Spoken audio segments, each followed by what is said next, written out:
Hello everyone. मैं अमित बालासिया स्वागत करता हूं आपके अपने चैनल पर। तो आज हम सोल्व करने वाले हैं एसएससी जीडी का हिंदी का सॉल्यूशन। ठीक है, इस अभी इससे पहले हमने मैथ का सॉल्यूशन करवा दिया है, वो चैनल पे मिल जाएगा, आपको देख सकते हो। तो देखो, इसमें ज्यादा लिखा नहीं जाता है, तो इसमें मैं बोलूँ ना उस पर ज्यादा ध्यान देना है आपको। ठीक है, तो देखो पहला क्वेश्चन है, निम्नलिखित में से शुद्ध वर्तनी वाला शब्द कौन सा है। तो आपको ये पता होना चाहिए कि शुद्ध और अशुद्ध वर्तनी कैसे लिखी जाती है। इसमें बहुत सारे शब्द हैं, जब जब आप उस पर प्रैक्टिस करोगे बहुत ज्यादा तब आपको पता चल जाएगा उस पे। देखो, इसमें इसमें सही वर्तनी का जो वाक्य मतलब कि जो शब्द है वो होगा वांछनीय। कौन सा होगा? वांछनीय होगा। ऑप्शन नंबर ए होगा। जैसे मैंने हर बार बताया कि कवित्री बहुत फेमस है, तो कवित्री को कैसे लिखते हैं वो आपको पता होना चाहिए। ठीक है, उसको लिखा जाता है कवियत्री। देखो, इसमें सही लिखा नहीं जाएगा तो आपको समझ जाना। देखो, कवित्री कवित्री को ऐसे लिखा जाता है। ठीक है, मैंने पुरस्कार का भी बताया था आपको, तो पुरस्कार को कैसे लिखा जाता है? पुरस्कार। पुरस्कार नहीं होता, वो होता है पुरस्कार पुरस्कार। उसको ऐसे लिखा जाएगा। ठीक है, इसमें सही से लिखा नहीं जाता है। तो ऐसे आपको ध्यान रखना है। इसमें हमारा ऑप्शन कौन सा हो जाएगा? ऑप्शन नंबर ए हमारा करेक्ट आंसर हो जाएगा। थोड़ा जल्दी जल्दी कर लेते हैं, क्वेश्चन नंबर 2 देख लेते हैं। निम्नलिखित में से शुद्ध वाक्य बताना है। देखो, एक फूलों की माला लाओ, फूलों की एक माला लाओ, एक माला फूलों की लाओ, फूल की एक माला लाओ। देखो यहाँ पे देखते हैं, ये जो है, एक फूलों की बता, एक एक चीज बताओ, फूलों की एक फूल से माला बनाई जा सकती है? नहीं बनाई जा सकती, तो ये हमारा गलत हो जाएगा। फूलों की एक माला लाओ, फूल है, फूलों की कोई माला है, वो एक उसमें से एक माला लेके आनी, तो हमारा बी हमारा करेक्ट आंसर होगा। देखो, एक एक माला फूलों की, इसमें कर्म वाला जो है ना वो अशुद्ध है। ठीक है, फूल की माला एक लाओ, ये भी हमारा गलत हो जाएगा। तो जो सही वाक्य दे रहा है वो कौन सा ऑप्शन हो जाएगा? ऑप्शन नंबर हमारा बी करेक्ट आंसर होगा। ठीक है, अगला क्वेश्चन देख लेते हैं। जीवन, जीवन का विलोम पूछा है। जीवन का विलोम होता है मरण। मतलब जीवन मतलब जीना और मरण मतलब मरना। जीने का उल्टा क्या हो जाएगा? मरना हो जाएगा। और अगर विलोम की बात करूं मैं आपसे, तो जैसे अतिवृष्टि का क्या होगा? अनावृष्टि होता है। ये अभी पूछा गया था 2025 में जीडी में। अधुनातन का होता है पुरातन। अति का होता है न्यून। अति मतलब ज्यादा, न्यून यानी कम। तो विलोम शब्द आपको एक बार देख लेना। जो भी आपका टॉपिक मोक में गलत होता है उस टॉपिक को आपको एक बार पूरा रिवीजन करना है, ध्यान रखना। इससे आपके नंबर है वो इंक्रीज होंगे। देखो, पूछा है सुंदर का पर्यायवाची पूछा है। यहाँ पे देखो ना, सुंदर, सुंदर का इससे क्या पूछा है? पर्यायवाची पूछा है। तो सुंदर का पर्यायवाची क्या हो जाएगा? देखो थोड़ा जूम कर लेते, अगर नहीं दिख रहा है ना तो थोड़ा एडजस्ट कर लेना। देखो थोड़ा जूम कर लेते हैं ना। सुंदर का पर्यायवाची पूछा है, तो सुंदर का पर्यायवाची क्या होगा? ललित होता है। सुंदर मतलब कि अच्छा दिखना। ठीक है, तो इसका पर्यायवाची क्या हो जाएगा? ललित हो जाएगा। माणिक क्या है? माणिक, देखो पहला ऑप्शन है माणिक, ये है कि रत्न होता है। जैसे मणि होती है ना, वो रत्न। पीताम्बर मतलब, पीताम्बर का मतलब होता है पीले वस्त्र धारण करने वाला। अगर मैं इसमें समास पूछूं तो इसमें समास क्या हो जाएगा? पीले वस्त्र धारण करने वाला अर्थात भगवान विष्णु। इसमें समास होगा भौवेरी समास। अगर भौवेरी ऑप्शन में नहीं होता है तो कर्मधारय समास होता है। ठीक है, और ललित है ना भानु। तो भानु के जैसे कि और पर्यायवाची बताऊं, जैसे कि भानु का मतलब क्या होता है? सूर्य है। दिवाकर, भास्कर, दिवाकर, ये सूर्य के पर्यायवाची है। ललित के हमने बता दिया। ये सुंदर, सुंदर की और पर्यायवाची की हम बात कर लें तो जैसे आकर्षक हो गया, है ना, मनमोहक, जैसे कि मोहन मनोहर हो गया, सुंदर हो गया। तो ये इसी के पर्यायवाची हो जाएंगे। अगला क्वेश्चन देख लेते हैं। चारों ओर, देखो, चारों ओर रात्रि का घोर अंधेरा छाया था। तो इसमें पूछा है कि घोर को क्या बोले इसने? उपयुक्त। अच्छा, देखो ये घोर के स्थान पर उचित समानार्थी शब्द क्या होगा? घोर, घोर का मतलब होता है गहरा। घोर का मतलब क्या होगा? गहरा होगा। जैसे घनघोर हो गया, गहरा हो गया, तो घोर का समानार्थी शब्द क्या होगा? गहरा होगा। तो गहरा कौन से ऑप्शन में दिख रहा है आपको? ऑप्शन एक में दिख रहा होगा आपको। देखो, गहरा, ऑप्शन नंबर ए, ए हमारा करेक्ट होगा। घनिष्ठ, घनिष्ठ क्या होती है? जैसे घनिष्ठ होती है मित्रता। जैसे राम और लक्ष्मण घनिष्ठ मित्र हैं। घनिष्ठ मित्र हैं, तो ये हो जाएगा। घमासान नहीं होगा इसमें। भयंकर थोड़ी हो जाएगा। भयंकर अंधेरा थोड़ी होगा, वो होगा गहरा। जितना ज्यादा अंधेरा होता है मतलब कि गहरा होता है, वो उतना ही गहरा होता है। मतलब कि क्या होगा उसका? घोर का गहरा हो जाएगा। तो ऑप्शन नंबर हमारा एक करेक्ट आंसर हो जाएगा। ठीक है, लिखा नहीं जाता इसमें, जो बोल रहे हैं उस पर ध्यान देना। देखो, आपने जो इसमें ये चेक होगा कि आपने कौन सा आंसर लगाया था और आपने कौन सा गलत होगा। जो अगर आपके गलत हुए हैं तो वो पता चल जाएगा। देखो, जिसमें धैर्य की कमी हो वो क्या होता है? अधीर होता है। और जिसमें धैर्य की कमी ना हो, जैसे जिसमें धैर्य रखने की योग्यता, वो क्या होता है? धीर होता है। ठीक है, जिस पर विश्वास नहीं किया जाए वो अविश्वास हो जाएगा उस पर। तो अगला क्वेश्चन देख लेते हैं। देखो, गुरु घंटाल होना, इसमें बोला है मुहावरे का अर्थ पूछा है आपसे। गुरु घंटाल मुहावरे का अर्थ पूछा है, तो इसका क्या हो जाएगा? इसका देखो, अयोग्य होना, गुरु घंटाल नहीं होगा। मूर्ख होना, देखो कुछ बच्चे मूर्ख लगा देंगे लेकिन मूर्ख होगा नहीं। इससे ऐसी फीलिंग आ रही होगी कि गुरु घंटाल है मूर्ख होगा, नहीं। आलसी होना नहीं। इसका होता है, गुरु घंटाल का होता है बहुत मूर्ख होना। ऑप्शन नंबर हमारा डी करेक्ट आंसर होगा। समझ गए? और जैसे कि और लोकोक्ति और मुहावरे की अगर मैं बात करूं आपसे, तो जैसे होता है अंधेरी नगरी, मतलब कि जहां धांधली होती है। ठीक है, इसमें जो धूर्त है ना, इसका मतलब होता है जैसे कि बहुत, जैसे कि चालाक व्यक्ति टाइप, मक्कार, धोखेबाज, उसका होता है। तो गुरु घंटाल मतलब कि बहुत धूर्त होना, इसका अर्थ ये हो जाएगा। और वैसे अंधी पीसी कुत्ता खाए, मूर्खों की कमाई व्यर्थ नष्ट होती है। अंधेरे घर का उजाला क्या होता है? इकलौता बेटा होता है। ये मुहावरे हैं, ठीक है। अंधेरे में रखना मतलब कि भेद छिपाना, ये ध्यान रखने आपको। इसमें क्या होगा? रात को उल्लुओं के खालिस्तान की आवाज आ रही थी। तो देखो, टरटराना, पहला ऑप्शन देखते हैं, टरटराना। इसका मतलब क्या? टट कौन टरटराते हैं? वो टरटराते हैं मेंढक। टरटराते कौन है? मेंढक। तो पहला ऑप्शन तो हमारा होगा नहीं, क्योंकि तो मेंढक के लिए होता है। फिर होगा कूजने। कूजना, कूजना मतलब क्या होता है? जैसे कूजना होता है मतलब कि टूटना, जैसे कूदने की आवाज, जैसे हड्डियां टूटती है ना, उसमें होता है कूजना। तो कूजने का कूजने की आवाज कहाँ आती है? जहां हड्डियां टूटती हैं, ठीक है। रेंगना, रेंगना, रेंगना कौन? जैसे गधा होता है ना, वो रेंगता है, हुक्की हुक्की करता है ऐसे ना। तो गधा हो गया, रेंगता होगा। जैसे कि रेकना है, रेकना, रेकने को गधा हो गया, रेकना। जैसे हमारी जो जो भैंसें होती हैं वो भी रेकती हैं, जैसे कि, है ना, हो जाएगा। तो इसका सही आंसर क्या हो जाएगा? घुगाने, घुगाने हो जाएगा, घुगाने। तो क्या होता है? जो उल्लू होते हैं ना, उल्लू की जो आवाज होती है वो क्या हो जाएगी? घुगाने हो जाएगी। जैसे मुर्गे की क्या होती है? कुकड़ को होते हैं, है ना। तो उसी प्रकार से ये इनका भी ये हो जाएगा। उल्लुओं का क्या हो जाएगा? घुगाने। ऑप्शन नंबर डी हमारा करेक्ट आंसर हो जाएगा। मेरे से मेरे से कुछ ना पूछो, इस वाक्य में रेखांकित वाक्य खंड के स्थान पर क्या आएगा? देखो, मेरे से ये होता है, देखो ये है सर्वनाम। क्या है ये? मेरे से, ये तो है सर्वनाम, और ये है क्रियाकारक। जब ये दोनों पास पास आते हैं तो पहली बात तो ये इनको मिला के लिखा जाता है।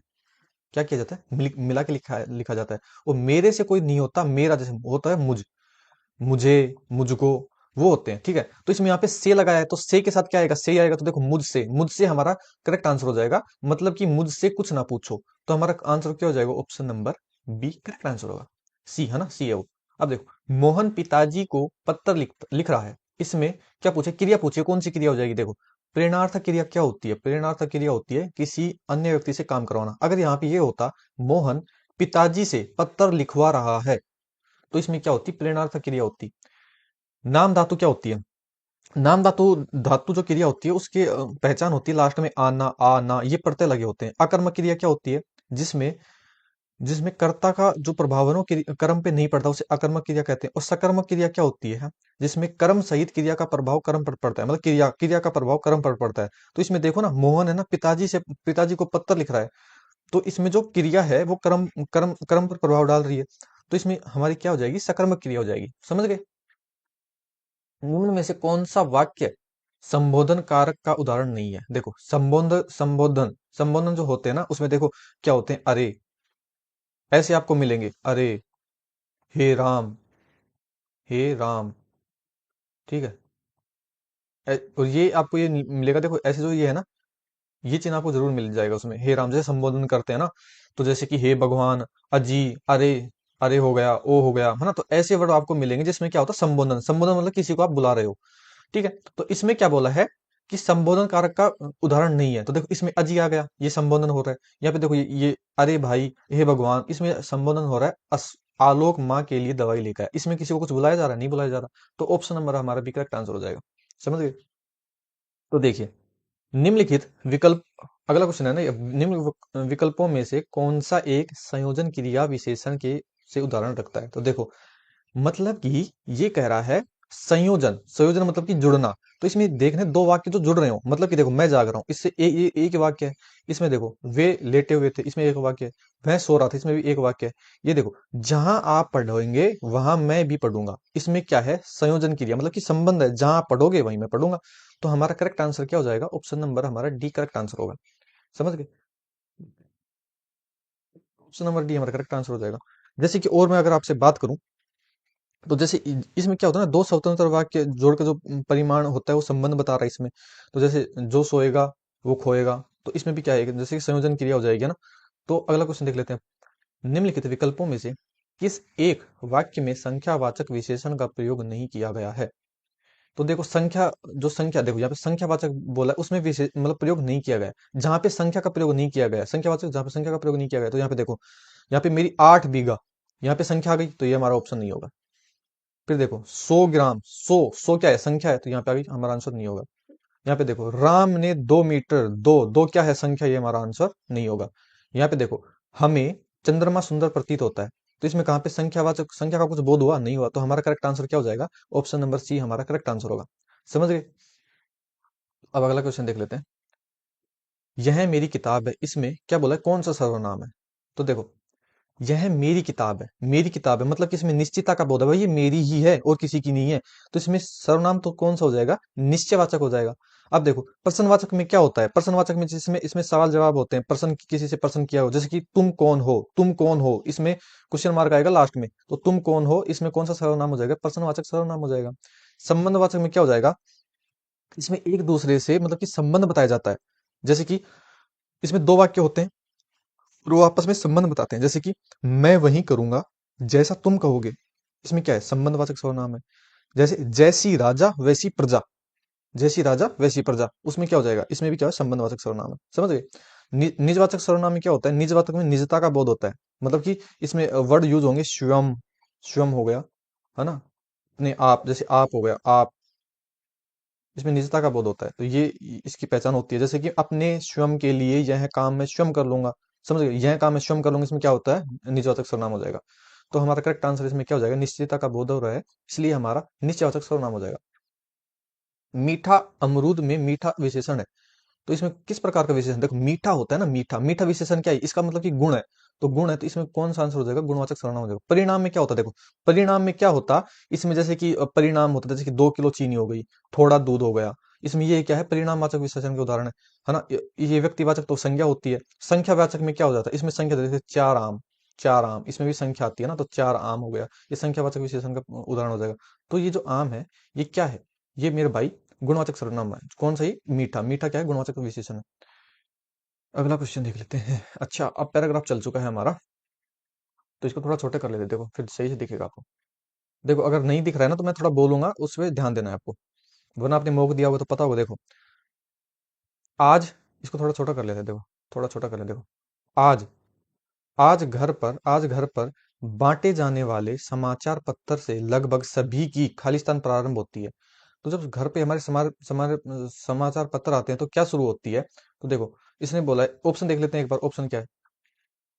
तो आज जो हमारे घर पर जो समाचार पढ़ते हैं, उससे लगभग सभी की क्या होती है? दिनचर्या, दिन की शुरुआत होती है। दिनचर्या का क्या होता है? प्रारंभ होता है। जो हमारा दिन दिन होता है, उसकी शुरुआत किससे होगी? समाचार पत्र से होती है। तो ऑप्शन नंबर बी हमारा करेक्ट आंसर होगा कि दिनचर्या की शुरुआत होती है। इस पे प्रैक्टिस करनी है तो आपको समझ जाओगे। यह हमारे जीवन की खालिस्तान आवश्यकता बन गया है। तो ये हमारे जीवन की क्या होगा? नैतिक, उपद्रव, प्रमाणिक। तो नैतिक ये तो होंगे नहीं, कि क्या होगा? दैनिक, मतलब कि हर दिन हमें न्यूज़पेपर चाहिए, अखबार चाहिए, समाचार पत्र चाहिए। तो हमारी दैनिक क्या होगी जाएगी? ये दैनिक आवश्यकता बन गया है। तो ऑप्शन नंबर बी हमारा ऑप्शन नंबर ए हमारा करेक्ट आंसर हो जाएगा। समझ आगे क्या बोला है? देखो, तीसरा है, किसी कारणवश यदि इसे पढ़ने का खालिस्तान नहीं मिलता है, तो ऐसा प्रतीत होता है कि मानो कोई बड़ा या महत्वपूर्ण कार्य छूट गया। देखो, यदि इसे पढ़ने का क्या नहीं मिले? दबाव। भाई, पढ़ने का कोई दबाव थोड़ी है, मन। अगर किसी कारणवश यदि इसे पढ़ने का मन मन नहीं मिलता है, तो मन थोड़ी नहीं मिलेगा। यदि किसी कारणवश इसे पढ़ने का क्या अवसर नहीं मिलता है, तो अवसर हमारा करेक्ट आंसर। देखो, यहाँ पे फिट बैठे गए, अवसर नहीं मिलता है, तो ऐसा प्रतीत होता है कि मानो बड़ा और महत्वपूर्ण कार्य छूट गया हो। देखो आगे, समाचार पत्र से घर बैठे बैठे ही बहुत ही कम पैसों में देश विदेश का खालिस्तान प्राप्त हो जाता है। तो देश विदेश का क्या होगा? समाचार प्राप्त होगा। देखो, प्रमाण, प्यार, परिणाम, ये थोड़ी होगा। तो देश विदेश की जो न्यूज आएंगी, खबरें आएंगी, वो समाचार हमें प्राप्त हो जाएगा। लास्ट और ऑप्शन है, देखो, यह सभी प्रकार के समाचार और जनता के मध्य खालिस्तान का कार्य करता है। देखो, समाचार हो गया, समाचार हम पढ़े, और जनता हो गई, उसके मध्य क्या करता है? ये देखो, आदर्श का कार्य करता है, उपयोगिता का कार्य करता है, साथ का कार्य करता है, ये मतलब सेतु का कार्य करता है। तो जनता है ना, जनता, जनता और समाचार के मध्य, देखो, जनता और समाचार के मध्य क्या होगा? ये सेतु का कार्य करता है। तो ऑप्शन नंबर हमारा क्या? ऑप्शन नंबर हमारा ए करेक्ट आंसर होगा। तो देखो, इस शायद हमने 20 के 20 क्वेश्चन कर लिया ना। देखो, यहाँ पे 20 के 20 क्वेश्चन कर लिए, यहाँ पे दिख रहा होगा आप। अब इसको हम सबमिट कर देते हैं, जैसे आपको पता हो कि हमने सही किया है नहीं। तो यहाँ पे कहाँ से सबमिट होगा? देखो, सबमिट टेस्ट। देखो, अगर कोई क्वेश्चन गलत हो जाता है, तो मेरे भाई, छोटा या बड़ा भाई समझ के थोड़ा माफ कर देना, ठीक है? मैं भी थोड़ा भी सीख, मतलब कि ऐसा है कि हमको भी एग्जाम देना है ना, तो सीखते हैं, बाकी होना तो नहीं चाहिए। देखते हैं। तो देखिए, 20 क्वेश्चन किए थे, और 20 के 20 हमारे करेक्ट आंसर है। 20 के 20 और हमारे 40 मार्क्स आए हैं। तो उम्मीद है आपको सब समझ में आया होगा, जो भी हमने समझाया। और मैथ की क्लास देख लेना। अब आप रीजनिंग का बोलोगे, तो रीजनिंग में थोड़ा टाइम लगता है, तो रीजनिंग का भी बना देंगे। तो क्लास कैसी चलेगी, अच्छा जरूर बताना। और हाँ, 10,000 सब्सक्राइबर होने वाले हैं, तो भाई कर दो आज। जो भी नए हैं ना, सब्सक्राइब जरूर करके जाना। उम्मीद है क्लास अच्छी लगी होगी। और RW की जो बुक है उसका सॉल्यूशन करवा रहे हैं मैथ का, तो आप वो प्लेलिस्ट बनी हुई है, जाके देख सकते हो। फिर मिलते हैं अगली वीडियो में, तब तक के लिए धन्यवाद।